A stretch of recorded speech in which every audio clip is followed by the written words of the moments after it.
Hello everyone, in this video I'm going to show you how to make Shockwave text effect on CapCut for PC. So very simple, I'm going to add this blank background template here and then click text and add the default text. For example,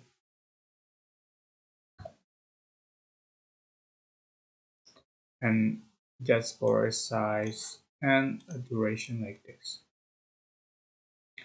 And click export,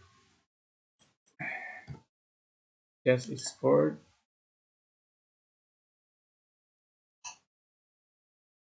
And then delete this project, go to import that's created,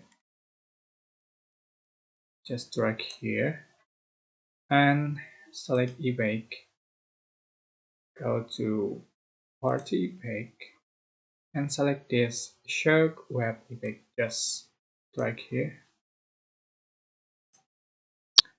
and then you can adjust for speed like this. Here we go.